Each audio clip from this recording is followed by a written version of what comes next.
Então, olá, minhas caras, olá, meus caros, olá, minhas cebolinhas. Vamos ter mais um pouquinho de aula sobre filosofia moderna e vamos continuar agora com o iluminismo alemão e com aquele que é o nome mais importante do iluminismo alemão, que é o nosso amigo Christian Wolff, tá? Eu vou, com essa aula, falar um pouco do Wolff, do que se convencionou a chamar Leibniz-Wolffianismo, tá? E também de algumas figuras wolffianas e anti-wolffianas que são importantes para a gente entender Kant, né? Então, essa aqui vai ser a nossa última aula antes de chegar no Kant, é a última aula antes de chegar no Kant. Na verdade, eu deveria gravar uma aula sobre o Leibniz, porque eu vou falar um pouco do Leibniz em alguns momentos, e assim, para entender o Wolff seria bom. Vamos ver se depois eu coloco isso para completar, né? Vamos ver o que vai faltar para a gente fechar todo esse percurso. Tá, mas enfim, eu quero falar agora para vocês do Wolff, que é a figura então mais importante do iluminismo alemão e, na verdade, da filosofia alemã do século XVIII antes de Kant. Antes de Kant, o nome da filosofia alemã é o Wolff. Se o Kant não tivesse existido, a gente olhar para a filosofia alemã do século XVIII, o grande nome seria o Wolff, né? Seria um pouco decepcionante, porque o Wolff não era, por qualquer critério, um filósofo inovador, tá? As datas do Wolff são 1679, né, a 1754. Então, nasce no século XVII, né, e morre na metade do século XVIII, uma vida bastante longa, né? E durante esse período ele foi tremendamente influente. Ele já foi um jovem, já se tornou professor, né? Ele começou a influenciar, estudou, né? Foi influenciado na universidade, sobretudo pelo Tierhaus, que a gente já encontrou numa aula anterior, né? E é por isso que eu dei aula sobre o Tierhaus, e pelo Descartes, né? E pelos cartesianos, pela recepção cartesiana do Descartes, pela recepção do Descartes, seja na escolástica, seja na filosofia alemã. E a terceira, então, grande influência é essa escolástica que a gente já vem encontrando quando estudou Descartes, estudou outros autores, que é aquela escolástica mais tardia, tá? Que no caso do Wolff, talvez a gente possa pegar um pouco antes, até do Scotus, né? Do Dom Scoto, mas sobretudo aquela do Soares, né? E assim por diante. Ele leu, por exemplo, Clauber, que é um cartesiano alemão, do qual já falei, eu vou falar, se não está nas minhas anotações, em algum momento, né? Enfim, e ele, então, tem essa formação bastante típica daquele momento do surgimento do iluminismo alemão. Vocês se lembram que ele entra na universidade quando Thomasius, né, está começando sua carreira docente, né? Na mesma universidade, aliás, né?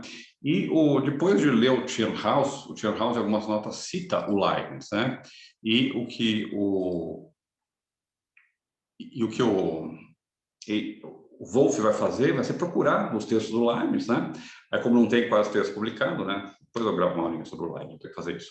O Leibniz publicou muito pouca coisa em vida, né? A gente tem os livros dele hoje, os ensaios e assim por diante, mas praticamente foi só a Teodiceia e alguns opúsculos, né? Publicar alguns artigos, mas a maior parte da obra dele está inédita, está em correspondência e assim por diante, né?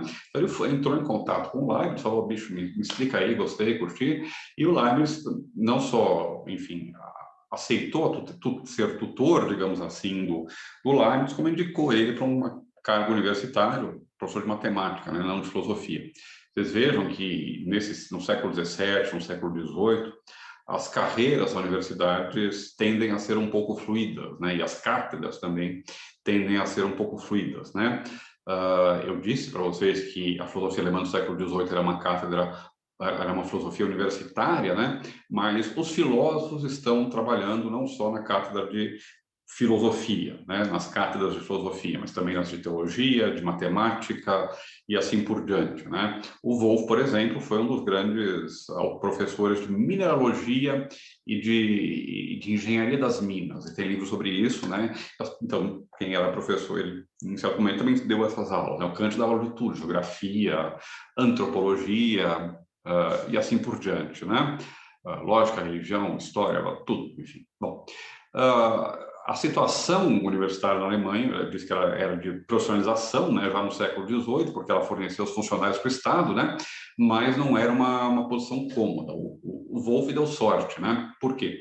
Porque a carreira normalmente tem a de professor extraordinário, que é aquele professor que recebe o direito de dar aula na universidade, depois que defende duas teses, né, que seriam correspondentes ao nosso doutorado, mas uma, digamos assim, uma em latim, outra em alemão, e as duas te dão a tua, agora me escapa a palavra, né, habilitação, né? Habilitação para ser professor, e você vira professor extraordinário, né? Que não é porque você é fantástico, mas é porque você está fora do rol ordinário de professores, digamos assim, contratados fixos com o salário da faculdade. Você recebe pelo número de aulas que você dá e pela quantidade de alunos que você tem. Você recebe dos teus alunos, tá? Isso é uma prática que vem desde a Universidade Medieval, né? Também, naquela época, em alguns lugares, você recebia pelos alunos que você conseguia ter, né? Schopenhauer, por isso, não durou muito na Universidade Alemã. Bom, enfim, por exemplo, Kant foi professor extraordinário até muito tempo, de 1755, quando ele entrou na universidade, até 1770, durante 15 anos, Kant passou trabalhando feito um camelo, ganhando quase nada, até se transformar, então, que é a segunda parte, grande parte da carreira, que é professor ordinário, né? E aí não é porque você é um vagabundo, salafrário, mas porque você faz parte, digamos assim, dos professores efetivamente contratados pela universidade, né? E o Wolff conseguiu um cargo bastante cedo. Depois ele pulou um pouco de uma universidade para outra, né?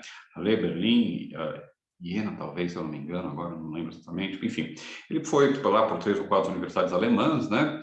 E porque teve problemas em algum momento, mudava o rei de um lugar, ele tinha que sair, enfim, mas ele manteve uma carreira reconhecida ao longo de todo o século XVIII, até a sua morte, né? E já quando ele morreu, ele era considerado, eu já disse para vocês, o filósofo oficial da Alemanha, né? Os manuais do Wolff e os manuais dos Wolffianos, né? Eram aqueles que eram utilizados para ensinar filosofia, teologia, lógica, ética, direito e assim por diante. Inclusive, várias cátedras eram ocupadas por Wolffianos, né? E se vocês olharem os títulos, assim, eu disse, olha, não, é um pouco decepcionante o Wolff como filósofo, né? Porque os livros dele são meio chatos, tá? E são chatos, eu não acho chatos, mas as pessoas costumam achar chatos, é claro que eles são menos interessantes do que o Descartes ou Hume, que escrevem super bem, tá? Não é uma leitura tão agradável, do mesmo tipo, pelo menos, que aquela desses autores, né? Que são bem divertidos. O Wolff, ele escreve em uma linguagem que é bastante truncada, que ele tenta ser precisa, que tenta ser demonstrativa. Ele escreve seus livros da mesma forma em que, por exemplo, Spinoza escreve sua ética, né? Seguindo axiomas, definições, postulados, chegando em teoremas, corolários, escolhos e assim por diante, né? E ele é, então, um filósofo absolutamente sistemático. Ele, se vocês procurarem, assim, alguma coisa que aprendi a dar de sistema na filosofia, isso, claro, está muito presente no idealismo alemão, mas onde é que vem essa ideia de sistema, de completude, né, que aparece tão forte no idealismo alemão e, em geral, também na filosofia alemã, em vários autores, né, vem do Wolff, né, vem da tentativa de sistematicidade absoluta, de uma filosofia onde tudo se complete e que resolva todos os problemas dos seres humanos, tá? Eu já vou dizer para vocês, né, que não é o caso, por exemplo, que a gente encontra em Rudiger ou até em Thomasius, né, que limita o alcance do conhecimento humano. Para nosso amigo Wolff, a gente pode conhecer tudo, absolutamente tudo, tá? Para Wolff, então, o racional é real e o real é racional. Em Wolff, a gente tem a instauração máxima daquilo que eu expliquei para vocês em uma aula anterior, que é o tal paralelismo entre o plano lógico e o plano ontológico, né? Que permite, então, essa passagem dos conceitos à sua existência real e concreta no mundo, né? E esse paralelismo, então, que é quase um postulado, né, desses sistemas, que permite você ter uma racionalidade, uma cognoscibilidade completa do real. E o Wolff leva isso até o paroxismo, tá? E ele foi, então, um professor, e ele levava a sério, né, o seu papel de professor, tanto que os livros dele são, em grande parte, manuais, introduções, né? Os títulos dos livros são normalmente assim, Vernünftige Gedanken, von não sei o quê, pensamentos racionais sobre alguma coisa, né? Pensamentos racionais sobre Deus, pensamentos racionais sobre a alma, né? E, em geral, o que ele fazia? Ele escrevia uma versão alemã para correr, né, no círculo de língua alemã, e uma versão em latim, né, para ser adotada nas universidades, para circular como livro-texto e assim por diante. Então, tem a gente, por exemplo, cosmologia alemã e a cosmologia latina, a lógica alemã e a lógica latina, moral e assim por diante, tá? E o Wolff escreveu muito, escreveu, eu disse para vocês, né, sobre esses vários manuais, mas ele escreveu também sobre matemática, sobre Minas, sobre quase tudo, né? Ele era um polímata, né? Sem o talento e talvez sem a amplitude de visão que, por exemplo, Leibniz, que era certamente outro polímata, Homo Perti, tinham, né? Mas ele era certamente um polímata, né? Ou seja, alguém que exerce o seu saber em vários campos da ciência, em vários campos do conhecimento, de vários modos, tá? E por que o Wolff era capaz de fazer isso, né? Primeiro porque, tipicamente, como um iluminista alemão, ou seja, alguém que não é nem antirreligioso, nem antimetafísico, vocês já aprenderam, não necessariamente, né? Vocês já aprenderam isso, né? Ele concebia a filosofia como uma Weltweisheit, uma sabedoria, né, de vida, ou de mundo, tá? Welt, mundo, e Weisheit, sabedoria, né? Mesmo raiz de Wissen, conhecer, né? Wissenschaft, ciência, né? Bom, ou seja, a filosofia tem eminentemente uma finalidade prática, tá? A gente pode discutir, né? Assim, a discussão especializada em Wolff não é um campo muito dos mais pujantes atualmente, né? Mas enfim, a gente pode discutir se de fato ele faz essa concessão verbalmente aos princípios do iluminismo, ou se é de fato muito mais um metafísico que só verbalmente então fala que no fim a finalidade é prática. Não parece, né? Ele está preocupado com Deus, com a alma, com o mundo, né? Com a totalidade, assim por diante. Bom, essa é uma discussão na qual eu não vou entrar, mas me parece que é bastante claro que ele compartilha desse modelo, desse ideal, né, que vem, então, do iluminismo, de conceber a filosofia como tendo uma finalidade prática, né? Ela é, então, uma busca conjunta da verdade e do bem, né? E para fazer isso, ou seja, a verdade, lógica, a teoria do conhecimento, né? E bem, a moral, a ética, o direito, né? Bom, a sociedade, a filosofia política, né? O que eu tenho que buscar? Eu tenho que buscar o bem e a verdade, que são os dois, digamos, valores que guiam a filosofia, tá?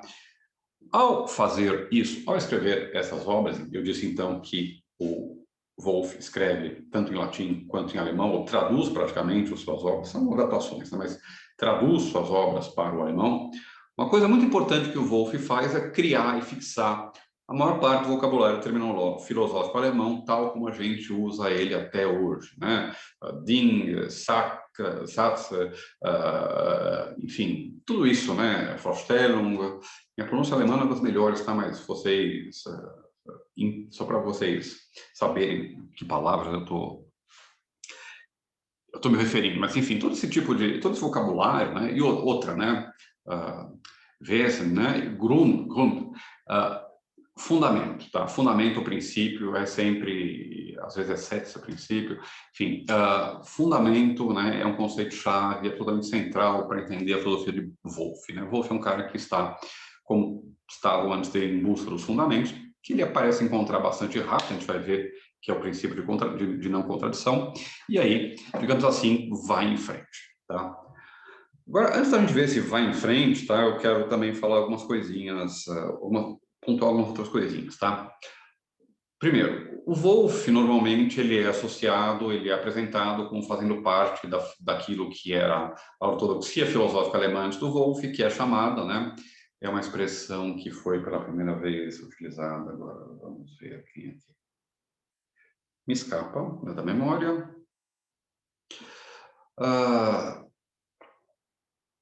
Por que não? Foi um dos alemães lá do século XVIII usou pela primeira vez essa expressão Leibniz, Wolffianismo, Heimarus, não sei bom. E aí colou, tá? E as pessoas começaram a falar de Leibniz, Wolffianismo. E o ponto é que é uma expressão imprecisa, tá? Porque como vocês viram, a filosofia do Wolff, ela é um pouco leibniziana, bastante leibniziana, né, em alguns aspectos, mas ela também é, às vezes, cartesiana, às vezes até lockeana, e muitas vezes simplesmente escolástica, né, de um racionalismo escolástico mais ortodoxo, que não é aquilo que a gente encontra no Leibniz, né? Então, embora ele, digamos assim, ele supõe-se que ele tenha incorporado o espírito do Leibniz, né? a influência do Leibniz é inegável, mas há uma diferença importantes, né, entre o wolfianismo e o leibnizianismo, tá? Eu não vou entrar aqui em detalhes, tá? Mas, por exemplo, uma tese central do leibnizianismo é a harmonia pré-estabelecida. Você resolve o problema da causalidade, sobre o qual eu falei antes, né? Dizendo que há um paralelismo completo entre o plano das ideias da mente de Deus e o plano da realidade concreta. E, portanto, como nós mesmos, nossas ideias são incluídas aqui, né? Começa o psicofísico, causalidade no mundo natural, tudo se resolve com harmonia pré-estabelecida. Embora alguns digam que o Wolff defende a harmonia pré-estabelecida, tá?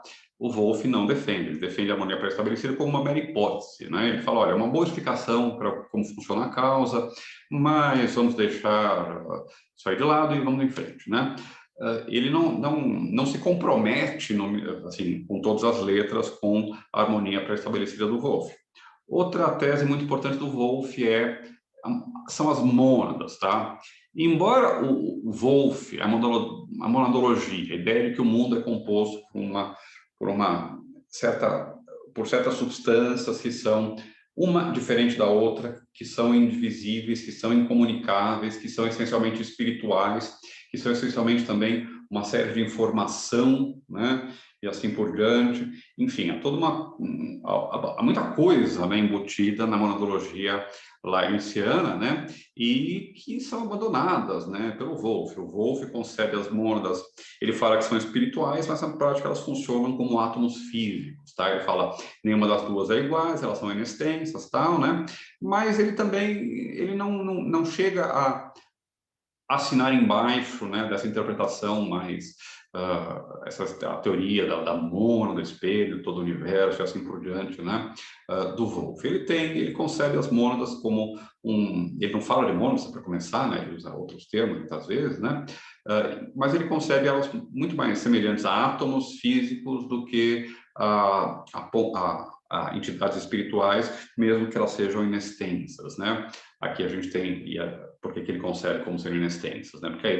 Porque ele as concebe como sendo espíritos, né? Com o Leibniz, mas porque, como o Leibniz, ele vai concordar que o espaço é da ordem fenomênica, da ordem relacional, e não uma substância ou uma coisa que existe por si só, né? Se o espaço, então, é gerado pela ordem de coexistência das mônadas, né?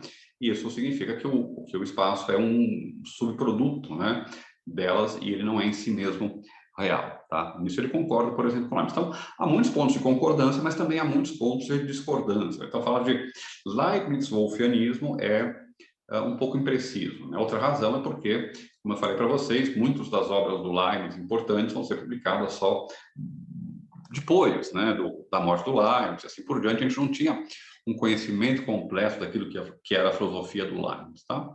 Se eu falar de Leibniz-Wolffianismo, ou se alguém falar, tome cuidado com essa observação aí, tá?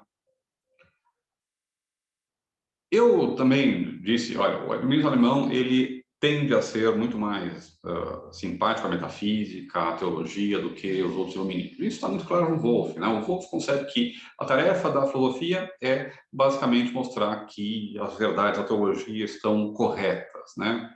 E é curioso, né, que depois o Kant, quando vai fazer a sua moral, vai querer basicamente mostrar que as verdades da moral cristã, pietista, talvez particular, protestante dele lá, são as racionais e assim por diante. Bom, ele vai querer, então, ele vai dizer, olha, vai ter uma concordância completa, total, entre a filosofia e a teologia. Se não há até agora, é porque a gente não seguiu, vocês têm uma chance de descobrir o que é, o método correto, né? Outra questão central no Wolff é o método, né? E o método, então, vai ser o método matemático, mas ele diz, olha, a tarefa da filosofia é mostrar a verdade da teologia, uma das tarefas, tá? Não é a única, um dos resultados, digamos, da filosofia, melhor dizendo, é mostrar a verdade da teologia sem nenhuma contradição, eliminando aquelas contradições aparentes, tá? Como é que a gente faz isso? Pelo método matemático, né? Se o método matemático aplicado de modo bastante complexo pelo Descartes, né, que inclui, então, vocês lembram, dedução, indução, os vários momentos, a resolução do problema e assim por diante, né? Se muitos são críticos do alcance absoluto do método matemático, né? Rüdiger, Tomasius, talvez, e assim por diante, né? Outros são... O Wolff é o cara que simplesmente aceita que o método matemático, tal como ele se apresenta tal como ele se apresenta no modelo de Euclides, é um método da filosofia, ponto. Exatamente o mesmo, exatamente a mesma coisa, tá? Aliás, é surpreendente nos textos do Wolff quão pouco é dedicado, de fato, ao método matemático. Se vocês pegam qualquer texto, tá, sobre o Wolff, eles vão falar: o Wolff lutava no método matemático, ele achava que o método matemático é o método da filosofia, né? Isso, todo mundo fala isso porque isso é importante depois para o Kant, né? O Kant começa a sua crítica da metafísica basicamente percebendo que o método da matemática não é um método da filosofia, que são coisas diferentes, tipos de saber diferentes, né? E então, só que no texto do Wolff a gente encontra pouca coisa, às vezes uma página, uma seçãozinha lá no começo dos livros, né? Não tem nenhuma grande obra em que ele defende com mais vagar a tese de que há uma correspondência do método matemático com o método filosófico. O que a gente encontra são afirmações como, por exemplo, essa, tá? O método matemático permite conhecer o uso correto da razão, ou seja, como chegar a conceitos claros, distintos e completos, e como, daí, necessariamente, deriva todo o resto. Né? O que o método matemático me ensina? Como em Descartes, chegar em conceitos claros, distintos e completos, não dá para ser mais óbvio do que isso, né? Óbvio para mostrar a influência, claro que a gente pode discutir o que significa isso, tá? E como daí, né, desses primeiros conceitos absolutamente claros, né, necessariamente, isto é, dedutivamente, logicamente, deriva todo o resto. Todo o resto, tudo. Desde o conhecimento de Deus até o conhecimento das gaivotas, tudo vai derivar desses primeiros princípios, tá? Bom, agora, deixa eu dizer algumas coisas, né, então, sobre como é que o Wolff vai levar isso a cabo, né? Como é que se apresenta o sistema wolffiano, qual é o lugar da filosofia, e dizer algumas coisas sobre alguns conceitos chaves que aparecem no Wolff, que são importantes para a gente entender depois, tá? Os conceitos chaves do Wolff, então, são o de possibilidade, tá? Ou seja, conceber algo como sendo possível. Possível, tá? É o quê? Vocês se lembram? Possível é aquilo que não é contraditório, aquilo que não implica contradição, tá? Aquilo cuja negação implica contradição ou cuja afirmação implica contradição é necessário, né? É possível ou impossível, não é é impossível de ser verdadeiro ou impossível de ser falso, né? Não é meramente possível, né? O possível é aquilo, então, que não possui contradição, simplesmente, tá? Não é uma possibilidade real, física, tá? É possível que a Lua seja feita de queijo, ou fosse feita de queijo, mesmo que a gente saiba que ela não é feita de queijo, tá? Mas não é logicamente contraditório, lembre-se do Hume, tá? Por exemplo, afirmar que a Lua é feita de queijo, tá? Então, o primeiro conceito é o conceito de possibilidade, mais do que de possibilidade, possibilidade intrínseca dos conceitos, tá? O Wolff acha que ele está em substâncias, tá? Ele acha que a substância é aquilo que permanece, que só não é modificado por nada, a não ser a própria substância, a não ser si mesmo, né? E a substância admite modificações externas, mas apenas ela pode ser modificada por si, apenas ela própria pode modificar a si mesma, tá? E então, né, existem uma gama de possibilidades que pertencem ou não a um sujeito. Então, vamos tentar dizer isso de um jeito um pouco mais simples para vocês, tá? Um pouco mais, com menos jargão, tá? O que ele está dizendo é uma coisa bastante simples, tá? O conceito homem, né? Ele pode ser ele pode ser pensado como um ser irracional. Em termos absolutos, sim, né? A gente pode conceber que homem seja definido como uma pedra irracional, ok. Mas, como a gente conhece a substância homem, a essência do homem, a gente sabe que o homem é um animal irracional, um animal racional, tá? Ele é animal e racional, não que ele é um animal irracional, embora alguns sejam, né? Isso significa que, por exemplo, intrinsecamente ao conceito homem, eu não posso pensar que o homem é irracional, que ele é como uma pedra ou como uma lagarta, né? Existem, né, coisas que derivam do conteúdo dos próprios conceitos, né? Do conceito de Deus deriva intrinsecamente uma série de consequências, né? Por exemplo, toda a ética do Spinoza, tá? Parte lá do conceito de substância, que é Deus, e deriva tudo o resto. Bom, então, também de conceitos, digamos que a gente chamaria de empíricos ou contingentes, há uma lógica ou necessidade, né? Homens não podem ser besouros, triângulos não podem ser quadrados, né? Sociedades não podem viver em guerra, e assim por diante, tá? Então, conceito possibilidade, e possibilidade no sentido de possibilidade intrínseca desses conceitos, tá? Um conceito um pouco mais cheinho de possibilidade. E o outro conceito base é o conceito de fundamento, de Grund, né? Então, daquilo que está por trás, daquilo que permite você desenvolver o resto do teu conhecimento, como a gente tinha lá em Descartes, tá? E já deixe-me dizer para vocês, tá? O único e primeiro fundamento de tudo, o primeiro princípio supremo do Wolff é o princípio de não contradição. Princípio que afirma que é impossível ter A e não há, tá certo? Ou que afirma, né, que há ou não há, tá? Enfim, a gente pode discutir se não contradição também é igual a ter sido excluído.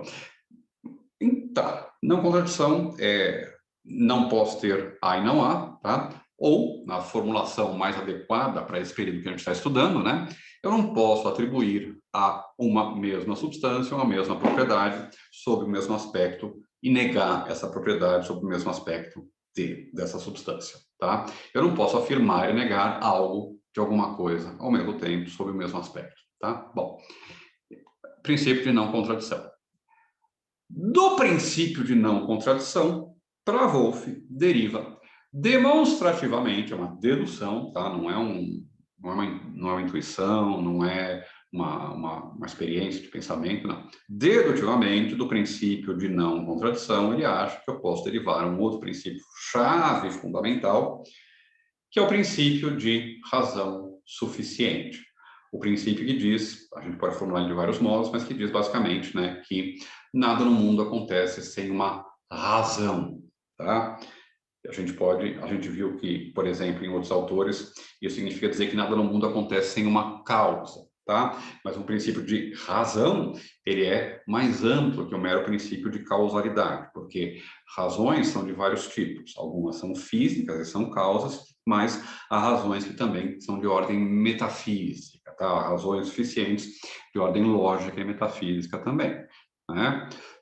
Deus é onipotente em consequência da sua essência, né? E isso eu posso conhecer, digamos, a onipotência de Deus deriva de Deus por uma razão suficiente, mas não de modo causal. Deus não causa a sua própria onipotência. Ele não fala, olha, agora eu vou criar a minha onipotência, né? Então, ok? Eu falei que filosofia é prática, né? Que é preciso... Outra coisa importante que é preciso de liberdade filosófica, liberdade de expressão, ele defende isso em vários momentos, porque ele próprio sofreu com a perseguição, tá? E vejam só, e como é que ele vai definir a filosofia? A grande definição, a grande separação de filosofia que ele faz é, na esteira do Aristóteles, assim por diante, separar entre filosofia prática e teórica.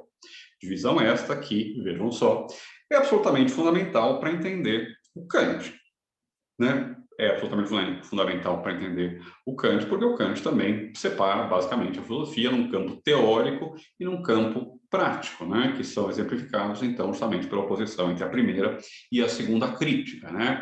E ele próprio, né, chega a dizer que, no fim das contas, ele próprio Kant, está falando Kant aqui, chega a dizer que a finalidade da sua filosofia é eminentemente prática, né? Digamos assim, teve que negar o conhecimento para poder abrir espaço para a fé ou, paradoxalmente, para a liberdade, né? Portanto, para a lei moral, tá certo? Bom, eu não vou falar da moral do Kant, porque, primeiro, não me interessa, segundo, não entraria naquilo que é o nosso curso, que é mais focado em lógica de teologia, mas saibam, né? E também eu acho que, assim, a gente dá para ler a crítica sobre muitos aspectos, pelo menos independente. Tem que saber que existe o que vem depois e onde é que ela vai dar, né? Mas a gente pode fazer uma primeira leitura, pelo menos, da crítica, sem se preocupar com as consequências éticas e sociais, tal, que o Kant vai extrair dela, mesmo também com as consequências estéticas, teleológicas lá da terceira crítica e assim por diante. Dá para estudar a crítica, focando na crítica, né? Bom, separação, então, entre filosofia inicial, entre filosofia teórica, conhecimento teórico e conhecimento prático, tá? E vejam como é que ele define, tem várias definições de filosofia, começa aí com definições nos textos dele, né? Então, vejam, por exemplo, o tipo de definição que ele apresenta de filosofia. Ele vai dizer simplesmente o seguinte, olha, filosofia é a ciência das coisas possíveis enquanto tais, tá? Vejam como aqui a gente não tem mais nenhuma preocupação, né, com a digamos assim, a pregnância existencial das afirmações filosóficas, né? A gente está simplesmente dizendo, olha, eu vou me preocupar com possibilidades, né? Depois o Wolff tem que justificar essa passagem para o mundo. Como é que ele justifica? Não é de modo meramente racionalista, ele incorpora experiência, né? Conhecimento histórico e tal, mas, enfim, todos os conhecimentos particulares, filosofia natural, as partes, enfim, digamos assim, eu completo depois essas minhas possibilidades, justamente investigando o resto que me é dado a conhecer, tá? Mas então, filosofia, ciência das coisas possíveis enquanto tais, enquanto possíveis, tá? A filosofia é uma ciência da mera possibilidade, tá? Ela é meramente conceitual. Eu examino basicamente como conceitos se combinam e o que eu posso derivar de conceitos.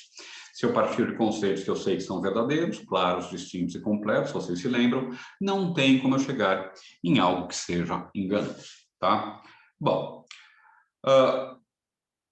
ou então, outra definição que ele dá é a ciência das razões pelas quais as coisas possíveis se realizam, né? Obviamente, ele vai querer ligar, né, essa possibilidade à existência concreta e real, né? E real, tá? Como é que ele faz isso? Justamente identificando a filosofia com a investigação pela qual, das possibilidades, algumas se realizam e se realizam especificamente estas, tá? No plano do mundo, isso tem a ver, por exemplo, com a teodiceia de Leibniz, né?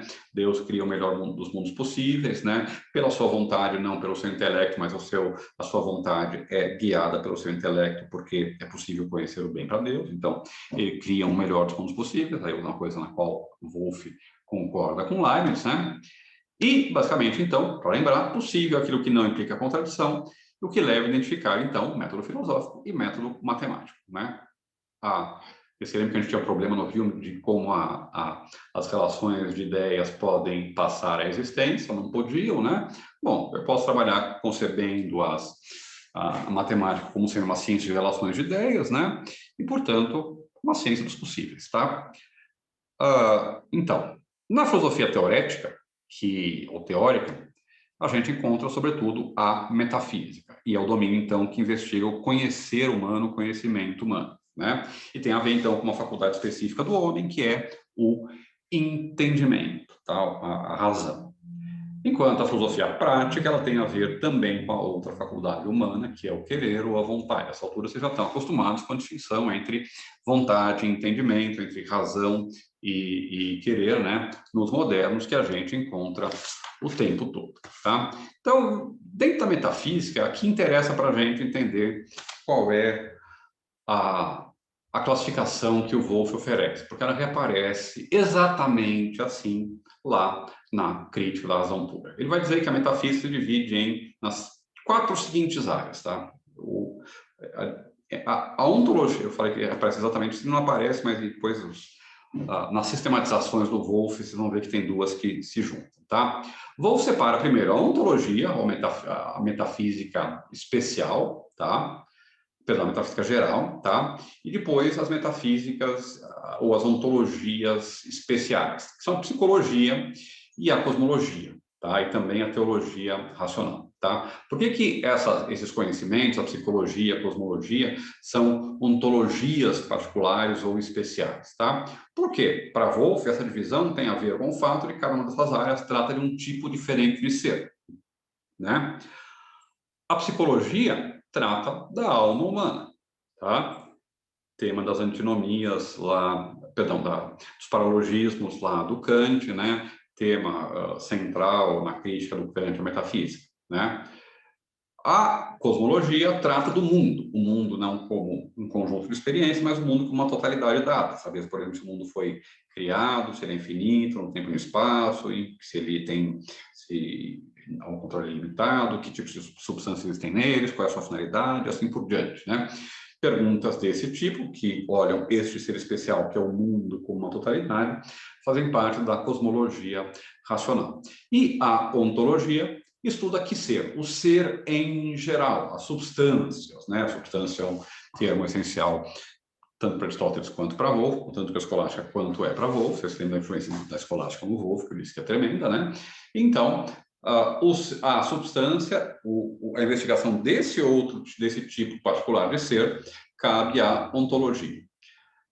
Wolff é um dos primeiros a utilizar o termo ontologia como sinônimo de metafísica, ou pelo menos de uma parte da metafísica. Depois vai se tornar mais comum, tá? Agora, outra coisa que, se bem que, se não me engano, Clauberg e mais algum francês já tinha usado antes, mas enfim, a popularizar foi o Wolff, né? E permaneceu, então, no nosso vocabulário, tá? Ele separa a ontologia de teologia racional, porque a teologia racional estuda não as substâncias em geral, mas a substância primeira por excelência, né, que é Deus, tá certo? E ele, na verdade, na prática, isso significa que a ontologia vai incluir Deus também, tá? E, então, há essas três áreas: cosmologia racional, mundo como totalidade; psicologia racional, a alma humana como infinita, como simples, imortal, indivisível e assim por diante, né? E eu falei o quê? Eu falei ontologia, psicologia, não, falei cosmologia e psicologia, né? Então, e a terceira, né? O ser, nas suas determinações mais amplas, né? A ontologia ou metafísica, né? Correspondem justamente às três grandes ideias que serão criticadas, as três grandes teses metafísicas serão criticadas na dialética transcendental, que é a segunda parte da metafísica, da crítica da razão pura do Kant, tá? Bom, eu ia falar dos outros wolffianos, tá? Não vou, porque senão vai ficar muito longa a minha aula. Eu achei que ia ser mais curta sobre o Leibniz. Eu queria apresentar algumas ideias gerais sobre do Wolff, eu queria apresentar umas ideias gerais dele, tá? Eu comento quando for falar do Kant, eu vou fazer um percurso histórico do desenvolvimento do pensamento do Kant. Vão aparecer o Tetens, o Baumgarten, o Mayer, deixa eu dizer, né? Depois que o Wolff morre, enfim, e também contemporaneamente, está vivo ainda, né? Começa a aparecer uma série de autores que basicamente desenvolvem filosofia própria, utilizando os princípios desenvolvidos pelo Wolff, né? Entre os quais alguns vão ser muito importantes para o Kant. Por exemplo, o Alexander Gottlieb Baumgarten. O Baumgarten, além de ser, como vocês vão aprender em estética no quarto ano, o fundador da estética moderna, um dos fundadores, pelo menos, da estética moderna, e o primeiro vai usar esse termo estética para se referir à filosofia da arte. O Baumgarten foi um aluno do Wolff. O Baumgarten é importantíssimo para entender o Kant, porque o Kant deu aula a vida inteira usando como manual as metafísicas, as lições de metafísica do Baumgarten, tá? Do Alexander Baumgarten. E a gente tem volumes inteiros das obras do Kant, que são basicamente comentários de notas de marginais e as lições preparadas por ele sobre o texto da metafísica do Baumgarten, lições de metafísica, por exemplo, né? Outro autor importantíssimo, o Georg Friedrich Mayer. O Mayer é o autor, outro cara que foi importante para a estética, aliás, mas ele é o autor do manual de lógica utilizado pelo Kant. Todas aquelas coisas estranhas que a gente encontra no Kant, do ocidental, por exemplo, né? Tábua do juízo e assim por diante, de um jeito ou de outro, a gente vai encontrar no Mayer, provavelmente, ok? Bom, ficamos aqui com o Wolff, né? Uma overdose de Wolff. Aparece também os anti-wolffianos, mas depois a gente vê quando o Tetens, o Lambert e o Cruzio, sobretudo, mas na próxima aula a gente vê. Tchau, tchau, minha gente. Até logo, minhas caras, meus caros, meus tomatinhos. Depois continuamos.